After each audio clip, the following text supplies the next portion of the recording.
অধ্যকার কক্সবাজারের ঐতিহ্যবাহী নতুন বাহারছড়া নিবাসী আলহাজ মরহুম নুরুল ইসলাম চিশতি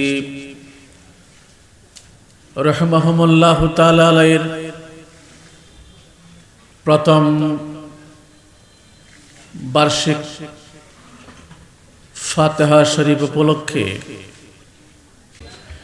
আল্লাহ পাক সুবহানাহু তাআলা আজকের এই আজিম শান ফাতিহা শরীফকে কবুলের মঞ্জুর করে নিন। আসলে আমি কোনো বড় আলেম নই, বড় কোনো খতিব বা কোনো বক্তা নই। আমাকে খুব মহব্বত করে দাওয়াত দেওয়া হয়েছে, আমি দাওয়াত গ্রহণ করেছি।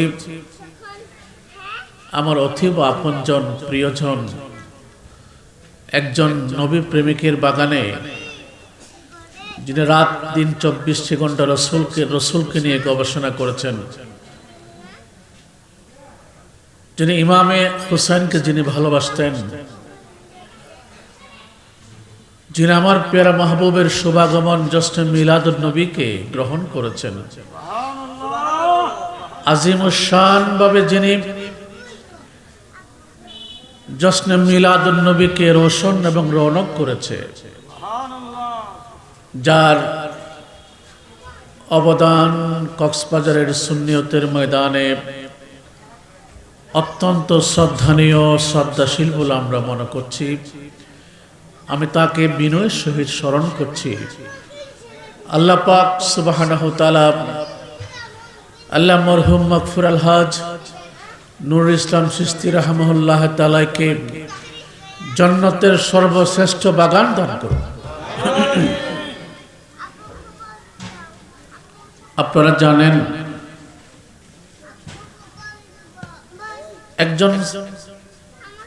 একজন মানুষ, নবীর যুগে একজন মানুষ এসেছেন, রাসূল পাক থেকে জিজ্ঞাসা করেছেন, মাতা সাআত ইয়া রাসূলুল্লাহ। আমার কথাগুলো শুনবেন। আমার ভাই আজহারী সাহেব খুব দ্রুত সময়ে চলে আসবে, উনি আসা মাত্র আমি শেষ করে দেব। একজন মানুষ রাসূল কারীমের নূরানি কদমে হাজির হয়েছে, আর মাতা সাআত, কিয়ামত কখন কায়েম হবে, কিয়ামত কখন সংগঠিত হবে।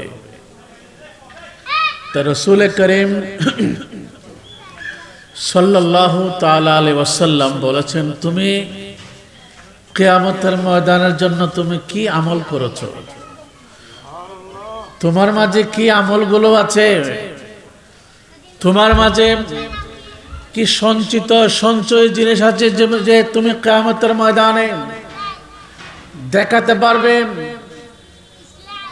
এই কথা বলার পরে আমার নবীকে জিজ্ঞাসা করেছেন, মাতা সাআত ইয়া রাসূলুল্লাহ, কিয়ামত কখন সংঘটিত হবে? রাসূল করিম বলেছেন, কিয়ামতের জন্য তুমি কোনো সামান, কোনো কিছু তুমি অর্জন করেছো কিনা, তুমি নামাজ পড়েছো কিনা, রোজা রেখেছো কিনা, হজ করেছো কিনা, যাকাত তুমি দিয়েছো কিনা, এরকম বিভিন্ন বিষয়ে জিজ্ঞাসাবাদ হয়েছে। রাসূল করিমের দরবারে বলেছেন, ইয়া রাসূলুল্লাহ, আমি বেশি আমল করার সুযোগ আমার হয় নাই, আমার মাঝে কোনো আমল নামা আছে বলে আমার মনে হচ্ছে না, আমার মতো অধম, অনুপযুক্ত, নালায়েক পৃথিবীর জমিন আর আছে বলে মনে হচ্ছে না। কিন্তু ইয়া রাসূলুল্লাহ, আমার মনে একটা কনফিডেন্স আছে, আমি খুব ভরসা নিয়ে কথা বলতে পারি। ইয়া রাসূলুল্লাহ, আমি আপনাকে ভালোবাসি।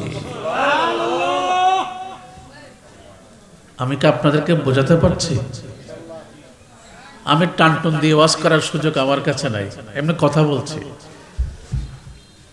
আমার আজহারী সাহেব কথা বলবেন ইনশাআল্লাহ। আল্লাহ পাক তার আশা বসা কে কবুল আর মঞ্জুর করে নিক, আমিন।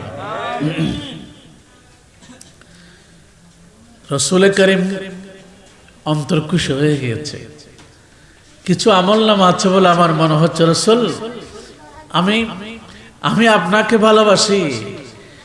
এই কথা বলার পরে রসুল করিম বলেছেন যে যাকে ভালোবাসে তার সাথে কাল কিয়ামতের ময়দান হবে। উচ্চ আওয়াজে বলুন সুবহানাল্লাহ। কি বুঝতে পেরেছেন? ওই মানুষ আমার নবীকে ভালোবাসে বলে ভালোবাসার প্রতিদান যে যাকে ভালোবাসে, যে যাকে ভালোবাসে, যে যার অনুকরণ করে তার সাথে কিয়ামতের ময়দানে হাসর নসর হবে। রসুল করিম বলেছেন তুমি যদি আমাকে ভালোবাসো সত্যিকার ভাবে, তোমার হাসর নসর কিয়ামতের ময়দানে আমি নবীর সাথে হবে। উচ্চ আওয়াজে বলুন সুবহানাল্লাহ। তাহলে আমরা আমাদের নবীর সাথে হাসর নসর কিয়ামতের ময়দানে উঠতে চাই কি চাই না? একটু নবীকে ফলো করুন, আমার নবীকে অনুকরণ করুন, রসুল পাককে আপনারা গ্রহণ করুন। শুধুমাত্র আমি রসুলকে ভালোবাসি, রসুল পাকের শুধু ভালোবাসার মুখের দাবি করলে হবে না।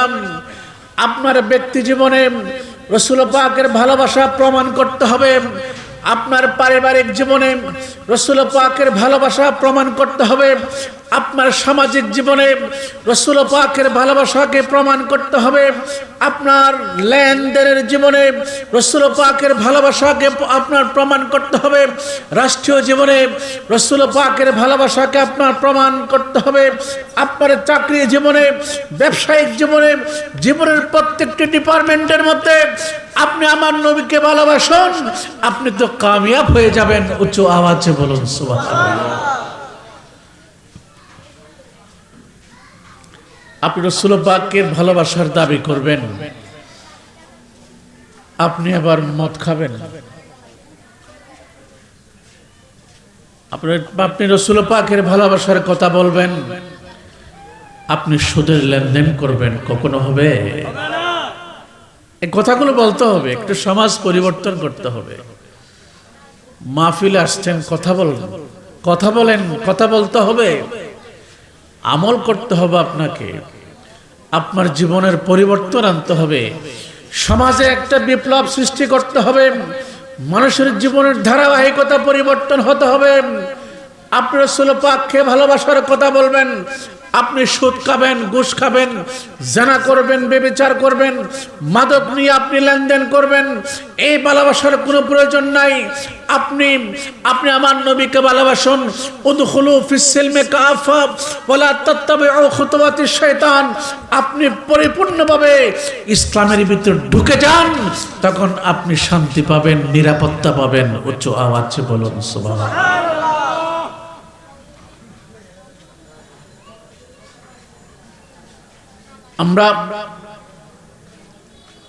আমরা নিরাপত্তা চাই। ইসলাম আমাকে নিরাপত্তা দিয়েছে,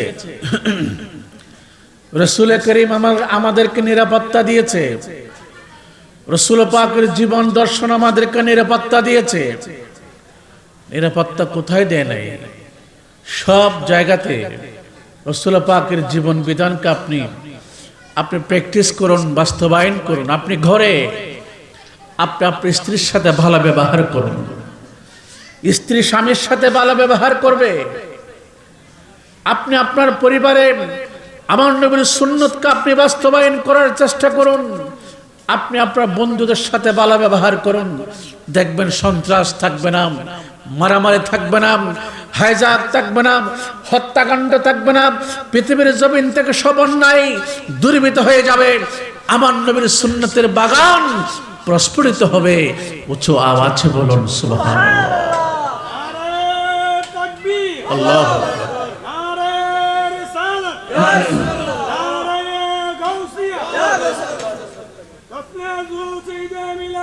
জিন্দাবাদ, জিন্দাবাদ, জিন্দাবাদ। আল্লাহুম্মা সাল্লি আলা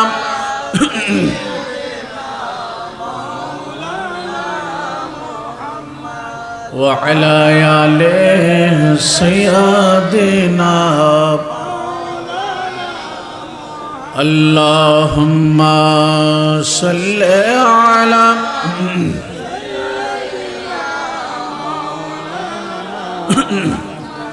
ওয়া আলা আলি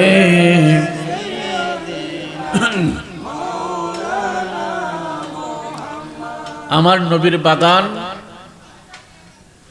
এটা নুরানি বাগান, ঠিক কিনা? রাসূল পাকের বাগান এটা নবুয়তের বাগান। রাসূল পাকের বাগান এটা নুরানি বাগান। রাসূল পাকের দরবারে আবু বকর এসেছেন, সিদ্দিক আকবর হয়েছে। রাসূল পাকের বাগানে ওমর এসেছেন, ওমর ফারুক আজম হয়েছে। রাসূল পাকের বাগানে উসমান এসেছে, উসমান জুন্নুরান হয়েছে। রাসূল পাকের বাগানে আলী এসেছেন, আলী কাররামাল্লাহু মাওলা আলী শের খুদা হয়েছে। উচ্চ আওয়াজে বলুন সুবহানাল্লাহ। নবীর বাগানে আসুন, আপনার ভাগ্য পরিক্রমা, আপনার ভাগ্য তো এমনি পরিবর্তন হয়ে যাবে। আপনি রাসূল পাক থেকে যত দূরে থাকবেন জাহান্নাম আপনার নসিব হয়ে যাবে, ঠিক কিনা? নবীর পথে আসেন। হযরতে আমার নবীর একজন সাহাবী, এগুলো পরে হয়েছে, যার নাম কাব বিন জুহাইর। এই কথাটা আমার হঠাৎ মনে পড়ে গেল। কাব ইবনে জুহাইর রাদিয়াল্লাহু তাআলা, কাব ইবনে জুহাইর, কাব ইবনে জুহাইর রাদিয়াল্লাহু তাআলা। উনি আরবীয় কবি ছিল, কবি শায়রুল মুখদারাম যাকে বলা হয়। উনি জাহেলিয়াতের কবি ছিল, ইসলামী জগতের কবি ছিল, দুই যুগের কবি ছিল, শায়র মুখদারাম। ফাহুয়া আদরাকাল জাহেলিয়া ওয়াল ইসলাম, যিনি জাহেলিয়াতের যুগ পেয়েছে, ইসলামী শাসন পেয়েছে। হযরতে কাব বিন জুহাইর রাদিয়াল্লাহু তাআলা উনি কবিতা লিখছিল। কবিতা লিখতে ইসলাম ধর্ম গ্রহণ করার আগে উনি কবিতা লিখত, ইসলামের বিপক্ষে কবিতা লিখছিল। ইসলামের বিপক্ষে কবিতা লিখতে রাসূল পাক সম্পর্কে খারাপ মন্তব্য করে সে কবিতা লিখছিল। রাসূল পাকের কানে আসছেন, কাব বিন জুহাইর কবিতা লিখছে আপনার বিরুদ্ধে। রাসূল পাকের বিরুদ্ধে কবিতা লিখতে আমার নবীর অন্তর খুব বেশি কষ্ট পেয়েছে, বেশি ব্যথা পেয়েছে। উচ্চ আওয়াজে বলুন না নাউজুবিল্লাহ। রাসূল পাককে কষ্ট দেওয়া মানে আল্লাহকে কষ্ট দেওয়া। কাব বিন জুহাইর উনি শায়ের রাসূল ছিল, পরবর্তী হয়েছে। আমার নবী কষ্ট পেল। কষ্ট পাওয়ার পরে আমার নবী একটা হুকুম জারি করেছে, কাব বিন জুহাইরকে যেখানে পাও সেখানে গ্রেফতার করতে হবে। কাব বিন জুহাইরকে যেখানে পাও সেখানে কতল করতে হবে। সিদ্ধান্ত এসেছে। নারে তাকবীর, নারে সালাম, ইয়া রাসূলুল্লাহ, নারে বেলায়াত, ইয়া ওয়ালিউল্লাহ, আহলে সুন্নাত ওয়াল জামাত জিন্দাবাদ, জিন্দাবাদ। এই প্রধান বক্তার আগমন, এই প্রধান বক্তার আগমন, আল-মাসাইদ হাসান আল-জুদুরের আগমন, এই নবী ওলি এক জামাত, আহলে সুন্নাত ওয়াল জামাত, এই নারে তাকবীর, আল্লাহু আকবার, এই নারে রিসালাত, ইয়া রাসূলুল্লাহ, এই নারে বেলায়াত, ইয়া ওয়ালিউল্লাহ, এই আহলে সুন্নাত ওয়াল জামাত জিন্দাবাদ। এই প্রধান বক্তার আগমন, আল-মাসাইদ হাসান আল-জুদুরের আগমন। মারহাবা। আমি 2 মিনিট মাত্র কথা বলবো, অনলি ফর 2 মিনিট। আল্লাহুম্মা সাল্লি আলা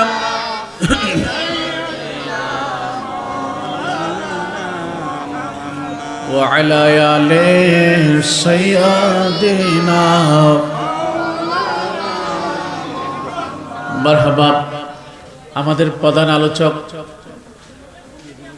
বরেণ্য আলেমে দ্বীন, বিশিষ্ট মিডিয়া ব্যক্তিত্ব, ঐতিহ্যবাহী জামিয়া আহমদিয়া সুন্নি আলিয়ার শেখুল ফকি আল্লামা উস্তাদুল উলামা আল্লামা সৈয়দ ওয়াসির রহমান কাদরি মাদ্দাজিল্লাহুল আলীর কলিজার টুকরা সুন্নি জগতের বলিষ্ঠ কণ্ঠস্বর আল্লামা সৈয়দ হাসান আল আজহারি মাদ্দাজিল্লাহুল আলীর শুভাগমন হয়েছে। কক্সবাজারবাসীর পক্ষ থেকে অভিনন্দন এবং মোবারকবাদ জানাচ্ছি। আমি আপনাদের খেদমতে পেশ করতেছিলাম রসুল পাকের দরবারে আবু বকর আসছিল, সুন্নি সিদ্দিক আকবর হয়েছে, ওমর আসছিল, ফারুক আজম হয়েছে, ওসমান আসছে, ওসমান গনি জুন্নুরান হয়েছে, আমর আলী মাওলা আলী শের খুদা মুশকিল কুশা হয়েছে, মান কুন্ত মাওলাহু ফালিয়া মাওলাহু ভাবে আস্তে আস্তে আমার শাইনশে বাগদাদ আব্দুল কাদের মহিউদ্দিন জিলানী আমার নবীর কদমে এসেছেন বলেই উনি গৌসুস সকলান হয়েছে। হযরতে খাজা গরিব নওয়াজ আসছে, উনি মুঈনুল মিল্লাত ওয়াদ্দিন হয়েছে। হযরত ইমাম রাব্বানি কাইয়্যুম জামানি হয়েছে। হযরত ইমাম নকশবন্দ আমার নবীর নূরানি কদম আসছে বলে গোটা কায়নাতের নেতৃত্ব দেওয়ার সুযোগ হচ্ছে। আমার নবীর কদম আসছে। আমি বলতে চেয়েছিলাম ওই কাব বিন জুহাইর ফাহুয়া আদরাকাল জাহিলিয়াত ওয়াল ইসলাম, উনি ইসলামী জগতের কবি ছিল এবং জাহিলিয়াত জগতের কবি ছিল। উনি কবিতা লিখতে লিখতে আমার নবীর শান মানের বিরুদ্ধে কবিতা লিখেছে। রাসূল করিম অন্তরে কষ্ট পেয়েছে। কষ্ট পাওয়ার পরে ফাহাদারা দাম্মাহু, তাকে গ্রেফতার করার জন্য, তাকে হত্যা করার জন্য ওপেন এলান হয়ে গিয়েছে, আপনার সিদ্ধান্ত হয়ে গিয়েছে, আপনার তার একটা সংবাদ প্রকাশিত হয়েছে। কাব বিন জুহাইরকে যেখানে পাওয়া যাবে সেখানে হত্যা করা হবে। কাব বিন জুহাইরকে দুশমনানে রাসূল, দুশমনের মুস্তাফাকে যেখানে পাওয়া যায় সেখানে হত্যা করা হবে। সিদ্ধান্ত হয়েছে। একদিন ওই কাব বিন জুহাইর আল ইসলামী উনি একদিন গোপনে গভীর অন্ধকারে আমার নবীর নূরানি কদম আসছেন। ইয়া রাসূলুল্লাহ, আমি জানি আপনার সিদ্দিক আকবর যদি আমাকে দেখে আমাকে কতল করে দেবে, ওমর ফারুক যদি আমাকে দেখে আমাকে কতল করে দেবে, হযরত ওসমান গনি যদি আমাকে দেখে আমাকে হত্যা করে দেবে, মাওলা আলী শের খুদা যে জুলফিকার আছে, আমি ভয় পাচ্ছি। ইয়া রাসূলুল্লাহ, আমি ইহুদি নাসরা খ্রিস্টানদের থেকে টাকাকে আমি আপনার বিরুদ্ধে কথা লিখেছিলাম, কবিতা লিখেছিলাম। ইয়া রাসূলুল্লাহ, আমি ভুল করেছি, আপনি আমাকে কলমা পড়াইয়ে দেন, আমি ঈমান গ্রহণ করব, আমি আপনার সাহাবিয়ত অর্জন করব। আমার নবীর কদমে এসেছেন। কাব বিন জুহাইরকে আমার নবী কলমা পড়াইয়ে দিয়েছেন, ইসলামের বড় কবি হয়েছে। উঁচু আওয়াজে বলুন সুবহানাল্লাহ। নবীর কদম আসতে হবে, রাসূল পাকের কদমে আসুন, আপনার ভাগ্য পরিবর্তন হবে, আপনার ব্যক্তিত্ব প্রকাশিত হবে। রাসূল পাকের সুন্নতকে আপনি ভালোবাসুন। আমার নবীর সুন্নতের পরিবেশ যদি আপনি সৃষ্টি করতে পারেন, আপনার পরিবার শান্তি হবে, আপনার সমাজ শান্তি হবে, আপনার লেনদেন উঠা বসা সব কিছু রাসূল পাকের বাগানে যদি আপনি গুণান্বিত হতে পারেন, আপনি কামিয়াব হবেন। আল্লাহ পাক সুবহানাহু ওয়া তাআলা আজকের এই নূরানি ঈমানি মাহফিলকে কবুল করে নিন। আপনারা জানেন এটা উরুস পাক ফাতিহা শরীফ, এই ব্যাপারে ইখতিলাফ করার কোনো সুযোগ নাই। আপনারা জানেন শরা কায়দা নসবি একটি কিতাব আছে যেটা ফাজিল ডিপার্টমেন্টের মধ্যে পড়ানো হয়। ওই আকায়েদ নসবের ভিতরে আল্লামা সাদউদ্দিন তাফসানি রাহমাতুল্লাহ আলাইহি ইবারত নকল করেছে, দুবাবুল আহইয়ায়ে লিল আমওয়াতে নাফউন ইনদা আহলিস সুন্নাত ওয়াল জামাতে খিলাফান লিল মুতাজিলা। এই জগতের মুসলমান মানুষ ইন্তেকাল হয়ে যাওয়ার পরে তাদের জন্য স্মরণ করা, ফাতিহা করা, উরুস করা, এগুলো আহলে সুন্নাত ওয়াল জামাতের ভিত্তিতে এটা জায়েজ জায়েজ জায়েজ। এটা যারা ইন্তেকাল হয়েছে তাদের জন্য বড় উপকার হয়ে যায়। উচ্চ আওয়াজে বলুন সুবহানাল্লাহ। পৃথিবীতে একটি বাতিল ফিরকা আছে মুতাজিলা, ওই মুতাজিলা ফিরকা বলেছে মানুষ যদি মারা যায় তাদের জন্য ফাতিহা লাগবে না, কিছু লাগবে না, দোয়া দরুদ কিছু লাগবে না। আরে বাবা আপনি আপনি আপনি আপনি আপনি ফতোয়া খুলুন, ফতোয়ার কিতাব খুলুন, হেদায়া খুলুন, সব জায়গার মধ্যে আছে আপনার দোয়া করার কিছু সিস্টেম আছে।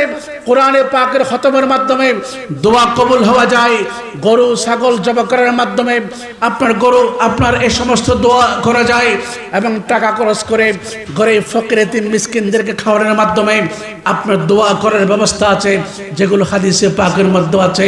আমার নবী করেছেন, অনেক কিতাবের ভিতরে আছে, হাদিসে পাকের ভিতরে আমার নবী দোয়া করার সিস্টেমগুলো শিক্ষা দিয়েছেন। আমি সংক্ষেপ বলে কথাগুলো বলছিলাম। আল্লাহ পাক সুবহানাহু ওয়া তাআলা আমাদেরকে সহি আকীদাগুলো বোঝার তৌফিক দান করুক, আমিন। আসসালামু আলাইকুম ওয়া রাহমাতুল্লাহি ওয়া বারাকাতুহু।